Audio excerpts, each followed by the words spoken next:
MTV news Kannada ವಾಹಿನಿಗೆ ಸ್ವಾಗತ. ರಾಜ್ಯ ಬಿಜೆಪಿಯ ಭಿನ್ನ ಮತದ ಸಂಘರ್ಷಕ್ಕೆ ಕ್ಲೈಮ್ಯಾಕ್ಸ್ ಯಾವಾಗ ಅನ್ನೋದಕ್ಕೆ ಸದ್ಯಕ್ಕೆ ಉತ್ತರ ಸಿಗ್ತಾ ಇಲ್ಲ.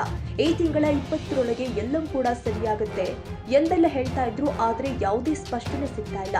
ಏನು ಈ ಕುರಿತಂತೆ ಬೆಂಗಳೂರಲ್ಲಿ ಮಾತನಾಡಿದ ಬಿಜೆಪಿ ರಾಜ್ಯಾಧ್ಯಕ್ಷ ಬಿ.ವೈ. ವಿಜೇಂದ್ರ, ನಾಳೆ ಸುದ್ದಿಗೋಷ್ಠಿ ಮಾಡಿ ನಿಮ್ಮ ಎಲ್ಲಾ ಪ್ರಶ್ನೆಗಳಿಗೆ ಉತ್ತರಿಸ್ತೀನಿ ಎಂದಿದ್ದಾರೆ. ಇನ್ನು 20ನೇ ತಾರೀಕು ರೆಬಲ್ಸ್ ಬಣ ಸಭೆ ಕರೆದಿರುವ ವಿಚಾರಕ್ಕೆ ಮಾತನಾಡಿ, ಅವರು ಹಿರಿಯರು ಇದ್ದಾರೆ, ಸಭೆ ಕರೆದು ಪಕ್ಷ ಬಲಪಡಿಸುವ ಚರ್ಚೆ ಮಾಡ್ತಾರೆ, ಅದಕ್ಕೆ ನಾನು ಯಾಕೆ ಬೇಡ ಅನ್ಲಿ, ನಾನು ಅದರ ಬಗ್ಗೆ ತಲೆಕೆಡಿಸಿಕೊಂಡಿಲ್ಲ.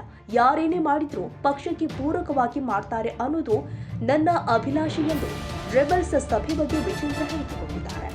ನಾಳೆ ಸುದೀರ್ಘವಾಗಿ ನಾಳೆ ದಿನ ಪತ್ರಿಕಾಗೋಷ್ಠಿ ನಾನು ಕರೀತಾ ಇದ್ದೇನೆ. ರಾಜ್ಯದಲ್ಲಿ ಇವತ್ತು ಗ್ಯಾರಂಟಿ ಕ್ರೈಸಿಸ್ ಏನಿದೆ, ಪೊಲಿಟಿಕಲ್ ಕ್ರೈಸಿಸ್ ಏನಿದೆ, ಇವೆಲ್ಲ ಕ್ರೈಸಿಸ್ಗಳ ವಿಚಾರವಾಗಿ ನಾಳೆ ದಿನ ಚರ್ಚೆ ಮಾಡಿದೆ. ನಾಳೆ ಮಾತಾಡ್ತೀನಿ.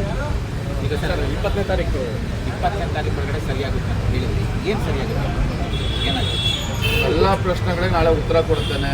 ನಾಳೆ ಪತ್ರಿಕಾಗೋಷ್ಠಿಯನ್ನು ಕೂಡ ಕರೆಯೋನಿದ್ದೇನೆ. ಅದಕ್ಕೆ ಒಂದೇ ಮಾತನಲ್ಲಿ ಹೇಳಿದ್ನಲ್ಲ, ಅವಳು address guarantee crisis also at the same time political crisis ಬಗ್ಗೆ ಚರ್ಚೆ ಮಾಡ್ತೇನೆ. ಅದೇ 20ನೇ ತಾರೀಕು ಯತ್ನಾಳ್ ಅವರ ತಂಡದ ಸದಸ್ಯರು ಸಭೆ ಕರೆದರು. ಅವ್ರು ಹಿರಿಯರಿದ್ದಾರೆ, ಸಭೆ ಕರೆದು ಚರ್ಚೆ ಮಾಡಬೇಕು, ಪಕ್ಷ ಹೆಂಗೆ ಬಲಪಡಿಸಬೇಕು ಅಂತೇಳಿ ಅವ್ರು ಚರ್ಚೆ ಮಾಡೋದಕ್ಕೆ ನೀವು ಯಾಕೆ ಬೇಡ ಅಂತ ಹೇಳ್ತಾರೆ. ಅದ್ರ ಬಗ್ಗೆ ನಾನು ತಲೆ ಕೆಡಿಸ್ಕೊಂಡಿಲ್ಲ. ಯಾಕೆಂದರೆ ಯಾರೇನೇ ಮಾಡಿದ್ರು ಕೂಡ ಪಕ್ಷಕ್ಕೆ ಪೂರಕವಾಗಿ ಆಗಬೇಕು ಅಂತಕ್ಕಂಥದ್ದು ನಮ್ಮೆಲ್ಲರ ಅಭಿಲಾಷೆ. ಆ ನಿಟ್ಟಿನಲ್ಲಿ ಅವರು ಕೂಡ ಮಾಡ್ತಾ ಇರ್ಬೋದು ಅಂತ ನಾನು ಅನ್ಕೊಂಡಿದ್ದೆ. ತಾಜಾ ಸುದ್ದಿಗಾಗಿ ಎಂಟಿವಿ ನ್ಯೂಸ್ 24x7ಗೆ ಸಬ್ಸ್ಕ್ರೈಬ್ ಮಾಡಿ ಮತ್ತು ಬೆಲ್ ಐಕಾನ್ ಅನ್ನು ಒತ್ತಿ. ತಪ್ಪದೇ ಲಿಂಕ್ ಶೇರ್ ಮಾಡಿ.